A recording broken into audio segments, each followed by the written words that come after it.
All right, this is my presentation on opioid abuse. All right, this is Opioid Crisis. You can't see the screen, now you can. That's Matthew.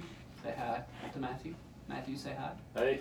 All right, Opioid Crisis. Our objective for the opioid crisis is identify why it's a crisis, how we can combat it, statistics of abuse, what is the nurse's role, understanding addiction, and questions. All right, so why is it an opioid crisis? Well, it's because 500,000 plus die each year from drug overdose. That alone, 66% was due to opioids in 2016. So from 1999 to now, you are 5 times more likely to die from an opioid overdose, which is a lot. 115 people, Americans, die every day from opioid overdose. So this is almost purely based on fentanyl. From 2013 to 2016, you had a 200% increase in deaths from fentanyl, opioid overdose, and methadone. So combating the crisis, widespread addiction and abuse of opioids prompted change. So the FDA regulated how it's prescribed, who can prescribe it, and where they can prescribe it. On the policies and procedures. They also supported some pharmaceutical companies on how to develop formulas that are less addicting in nature to help with that. And there's already 5 drugs that are approved for those. The CDC had a different approach.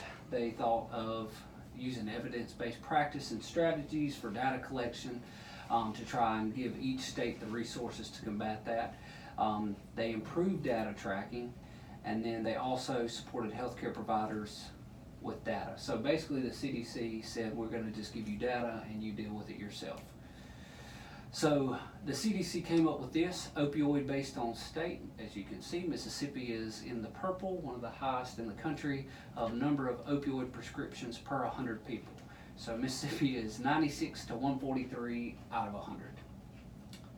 Yep, higher.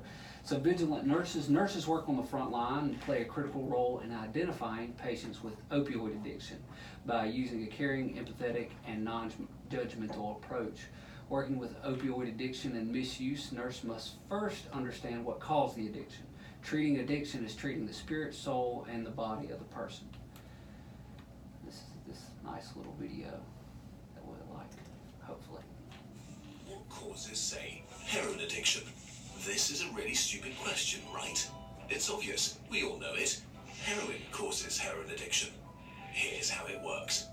If you use heroin for 20 days, by day 21, your body would physically crave the drug ferociously because there are chemical hooks in the drug.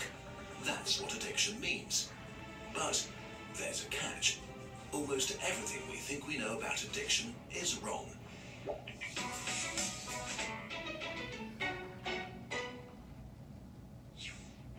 If you, for example, break your hip, you'll be taken to a hospital and you'll be given loads of diamorphine for weeks or even months. Diamorphine is heroin. It's in fact much stronger heroin than any addict can get on the street because it's not contaminated by all the stuff drug dealers dilute it with. There are people near you being given loads of deluxe heroin in hospitals right now, so at least some of them should become addicts.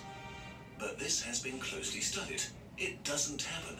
Your grandmother wasn't turned into a junkie by her hip replacement.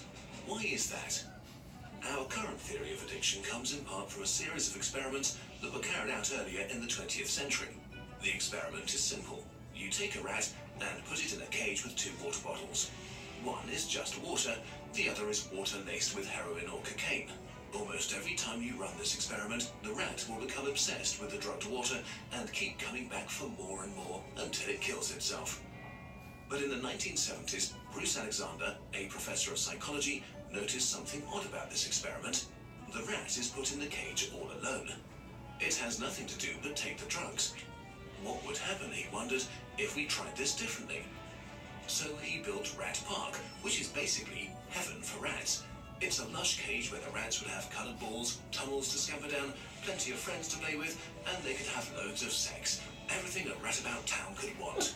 And they would have the drugged water and the normal water bottles. But here's the fascinating thing. In Rat Park, rats hardly ever use the drugged water. None of them ever use it compulsively. None of them ever overdose. But maybe this is a quirk of rats, right? Well, helpfully, there was a human experiment along the same lines. The Vietnam War. 20% of American troops in Vietnam were using a lot of heroin. People back home were really panicked because they thought there would be hundreds of thousands of junkies on the streets of the United States when the war was over. But a study followed the soldiers home and found something striking. They didn't go to rehab. They didn't even go into withdrawal. 95% of them just stopped after they got home. If you believe the old theory of addiction, that makes no sense. But if you believe Professor Alexander's theory, it makes perfect sense. Because if you're put into a horrific jungle in a foreign country where you don't want to be, and you could be forced to kill or die at any moment, doing heroin is a great way to spend your time. But if you go back to your nice home with your friends and your family, it's the equivalent of being taken out of that first cage and put into a human rat park. It's not the chemicals, it's your cage. We need to think about addiction differently. Human beings have an innate need to bond and connect. When we are happy and healthy, we will bond with the people around us. But when we can't, because we're traumatized, isolated, or beaten down by life, we will bond with something that gives us some sense of relief. It might be endlessly checking a smartphone, it might be pornography, video games, Reddit, gambling, or it might be cocaine. But we will bond with something because that is our human nature. The path out of unhealthy bonds is to form healthy bonds, to be connected to people you want to be present with. Addiction is just one symptom of the crisis of disconnection that's happening all around us. We all feel it. Since the 1950s, the average number of close friends an American has been steadily declining. At the same time, the amount of floor space in their homes has been steadily increasing. To choose floor space over friends, to choose stuff over connection. The war on drugs we've been fighting for almost a century now has made everything worse. Instead of helping people heal and getting their life together, we have cast them out from society. We have made it harder for them to get jobs and become stable. We take benefits and support away from them if we catch them with drugs. We throw them in prison cells, which are literally cages. We put people who are not well in a situation that makes them feel worse and hate them for not recovering. For too long, we've told Tony about individual recovery from addiction. But we need now to talk about social recovery, because something has gone wrong with us as a group.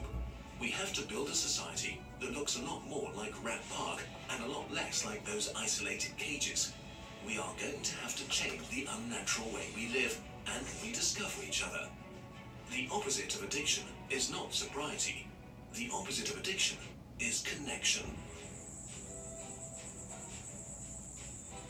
This video is a collaboration with Johan Hari. Pretty nice video, right? Pretty cool. Yeah. So it gives you an idea, like as nurses, we treat the patient more than we treat that. So, all right, all around the world, changing policies and procedures on a national and global effort will help combat the issue of misuse. That is only a band-aid for the much larger issue. Nurses and other healthcare providers must get to the root, that the cause of the addiction, and treat the underlying cause that drove the patient to opioids. Only after that can the opioid crisis be diminished from its rampant climb. And we're done. Any questions? Anybody? Nobody. Thanks.